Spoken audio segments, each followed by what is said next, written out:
Hi, welcome to Actual Spinster. Sorry about the mess. Not much easy to record slash book reading, I guess, has been going on. So I've been kind of struggling a little bit to think about what to do, but something that has been going on is I have been getting more books. You know, some just for fun and some specifically for what I'm researching or that I think will be useful to have. I mean, we'll see if I still count as being dyslexic, but I have organised an assessment, because when I was a kid I was extremely dyslexic and I had 2 support lessons for English and 2 for maths every week. I really was really dyslexic, but I worked really hard to sort of overcome a lot of those issues, but in part because I didn't realise and people didn't tell me that I was dyslexic as a kid.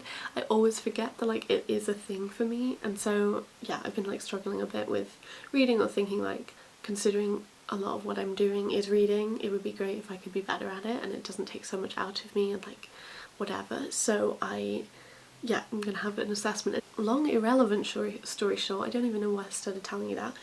I'm just going to show you some books that I bought recently, and normally I would try to do a book haul where I've read more of the books, because I think it's more interesting generally, or at least for me, but that's not possible this time, so there we go. These are sort of vaguely chronological, and also this is a book I mentioned in my previous book haul that I was waiting for and waiting for and waiting for, and it did finally arrive, and it had horrible stickers on it, so I took them all off and now it literally looks new, so that's nice. Yeah, this is a Victorian novel called A City Girl by Margaret Harkness, and I need to read it by the end of the year basically, or I would like to. Then I have a book that I did show and I am reading. I'm halfway through, and this is Lost in Work, Escaping Capitalism by Amelia Horgan, and it's from that great Pluto Press series, the Outspoken book series, and I bought this when Pluto Press gave me 50% off kind of randomly. This happens again in a second too, where I sort of bought these books a while ago, but I only just got them to me because I bought them when I was in a different place, and logistically and locationally it was kind of hard to get, but yeah, I think I bought these in May because I just randomly got this 50% off and I was well, I'm not going to not spend that. So I got 2 more in the series, which I haven't started yet, but this is Tangled in Terror, Uprooting Islamophobia by Suhaima Mansour Khan, and then there's Border Nation, A Story of Migration by Leah Cowan. So yeah, looking forward to reading both of these, and hopefully I'm going to finish this month, because I was reading it for non-fiction November and also just general.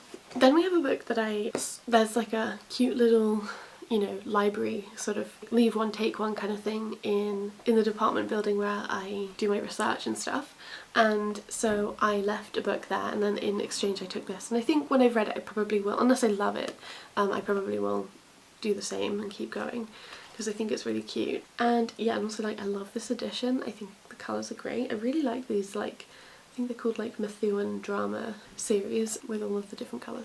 But yeah, so this is a early modern play by Thomas Dekker and Thomas Middleton called The Roaring Girl. This is about Mary Frith, I think, who was a real woman. I actually got interested in reading it because I watched somebody on TikTok called Glutenberg Bible who's getting a PhD in early modern literature, specifically in hospitality literature and stuff. That's what she's sort of writing about.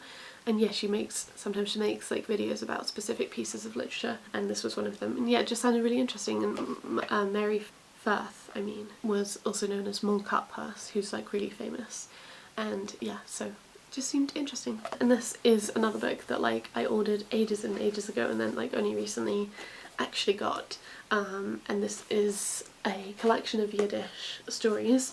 So it's called Found Treasures, Stories by Yiddish Women Writers. It's edited by Frieda Foreman, Ethel Rakes, Sarah Silberstein Swartz and Margie Wolf, with an introduction by Irina Klapfis, who I really like. She's a poet and I've watched some of her interviews and she's just great. Yeah, so I'm really looking forward to this. I thought maybe I wouldn't be able to read it because it was really expensive, because I'm not sure if this is in print, but then I think I found it for £7 or something, and I was definitely gonna grab that. So yeah, one of my aims for this year was to read 3 translated Yiddish women books. I had also kind of put in my goal 3 or 6, because I was imagining, you know, maybe one every 2 months, but I partially left it up to me to decide what was like the most easy goal, because you know, I had to track them down, I had to pay for them, sometimes pay more, sometimes they shipped for ages and all of this stuff. And then also obviously I didn't know what was going to be happening nearer to the end of this year, because I didn't know if I was going to be able to do a PhD. But I would like to, I mean, I would really like to read one of them maybe before the end of the year, because I kind of miss it. I think maybe I would read Deborah, but this also is actually probably quite good, and like the font text isn't that small or anything, so that's really good for me, but we'll see. Anyway, also I love this photo.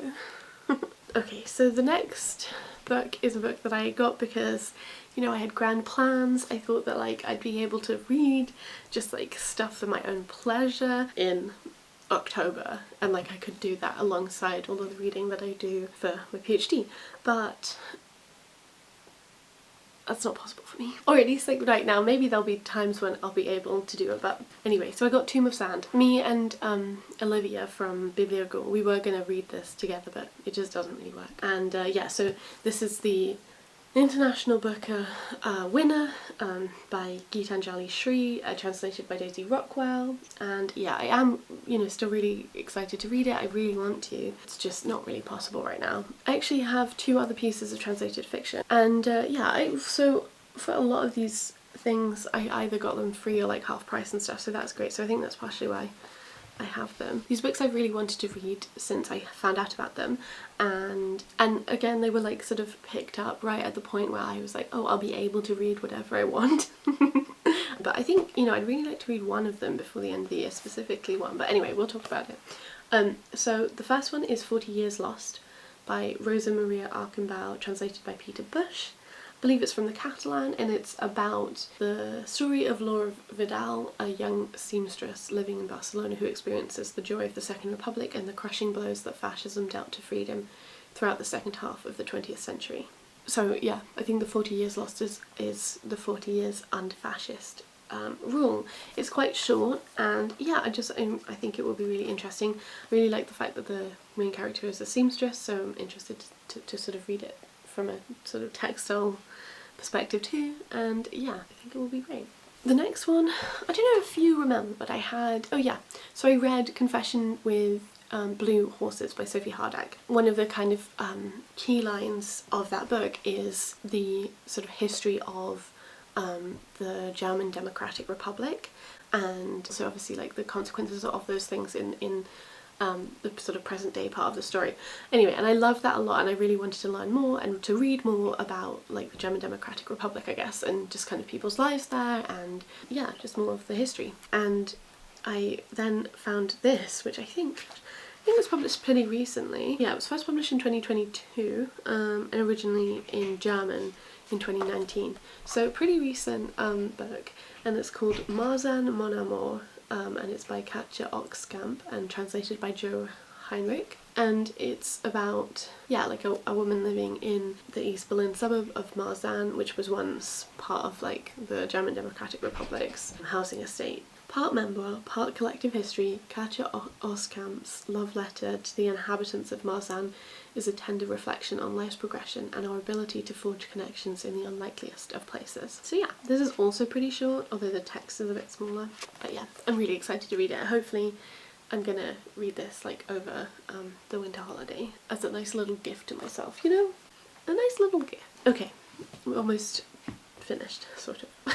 The next books I went and bought them in a charity bookshop, which I haven't really like sort of been for a while, and there was quite a big gap, I would say, between like getting these and getting those, although there are actually 2 books that are not included in here that I did buy mostly for research related stuff, and it's 2 collections of Ibsen's plays. One of them is called like 3 Ibsen plays and the other is called 4 Major Ibsen Plays, and they're just in the Oxford World Classics editions. I think both of them are translated by James McFarlane, but they're also the second, like the first collection of the major plays that has another translator whose name I don't remember. The 4 Major Plays collection has A Doll's House Ghosts, Hedda Gabler, and I'm not sure the 4th one in that collection, and then the 3 collection one has An Enemy of the People, Rosmer's Home, and The Wild Duck, which I have read that one. Yeah, but they're just at my desk rather than here. And I don't know, I mean, I bought those second hand and they were also like 4 research, so it does feel a bit different, you know? Because yeah, like, oh, the reason why I mentioned the dyslexia thing in the beginning is because I find it really hard to like look at things on the screen, like to read things on the screen. So I don't like reading ebooks, and yeah, I don't really like reading papers or PDFs on my screen, which is also sometimes why, like, especially if I can get it like cheaper or whatever, I will pick up like a physical copy of a book, even if like the library has a digital copy. Yeah, I mean, you know, I try to do that only when I have to, or like only when the deal's very sweet. But yeah, I find it, I just find it so hard to read like on a laptop screen. I just can't really do it, and like it just makes it way less fun. The books that I got from the charity shop most recently are According to Queenie by Beryl Bainbridge. This has been like kind of on my lookout for a while. I've never read a Beryl Bainbridge. I know Bert from Per Storytime has talked about her, and I think maybe about this specific book, but I can't quite remember. And this is about Mrs. Thrale and Dr. Johnson's like love affair, I believe. And the reason why I picked it up is not for Johnson, like I don't care about him. But it's that I think Mrs. Thrale, she's a really interesting figure in terms of like women writing in the 1770s, late 1700s.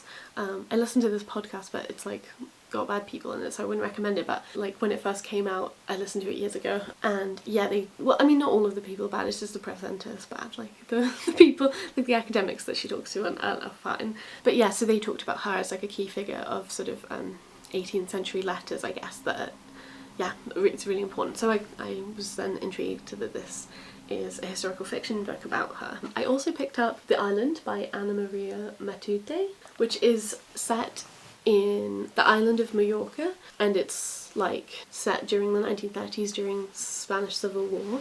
So I'm really interested to read that. I think it's like a coming of age story, sort of at the same time as that political upheaval. And yeah, I feel like you can tell that I'm interested in stuff about the Spanish Civil War. And I'd never really heard of it before, and I just saw it and was like, that looks very interesting.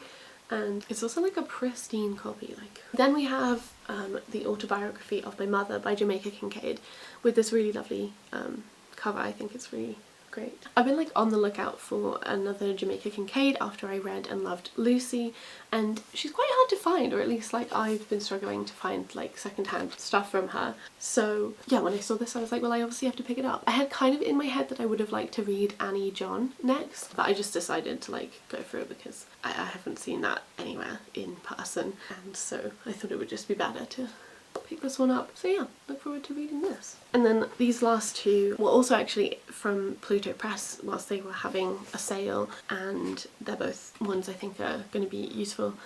One maybe slightly more than the other for my research. I really like sort of the colours of this, but this is Socialist Feminism, A New Approach by Frida Afari, and it came out really recently, and I just thought that this looked great, and I'm really interested to read it. The women I'm working on would never, you know, produce a work like this or anything, but I think what I'm kind of looking at is about the development of socialist feminism, so I'm really fascinated to see sort of contemporary or like, yeah, like modern day summing up of what socialist feminism is in sort of comparison and like contradistinction to sort of some of the specifically like Britain focused beginnings of socialist feminism, but then also to see how inextricable they are from each other, and how really I think it will be, you know, really fascinating to see the differences, but also the deep similarities between them.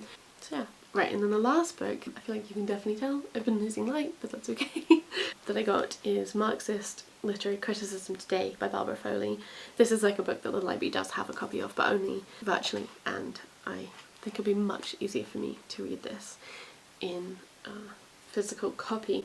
I have actually read some of it, I think maybe only like the prologue and like a little bit of later chapters before, because I read it for some essays, or like sort of tried to read it for some essays that I wrote during my masters. But yeah, I think I'll be using it more. I really like what this has to say about Marxist literary criticism. It says here, finally, a word about literary criticism. Although it may appear that this humanistic field of inquiry has relatively little to do with the formation of revolutionary consciousness and activity, Marxist critics, I readily concede, hardly occupy the front line of the battle against the capitalist juggernaut.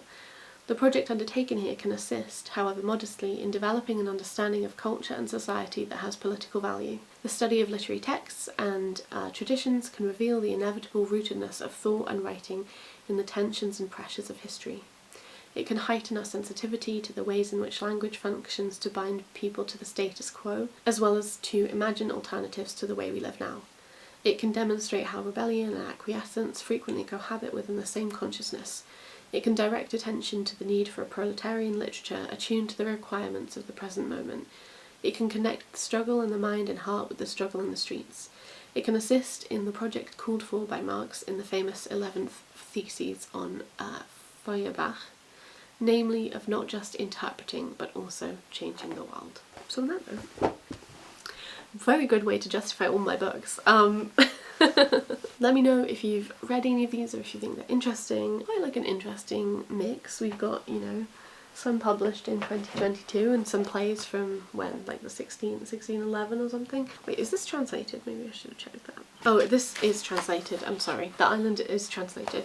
The translation is done by Lara Lonsdale. She's just not credited on the front. Cool. Yeah, okay. I hope you have a nice day when you're watching this, and I will talk to you when I next talk to you. Bye!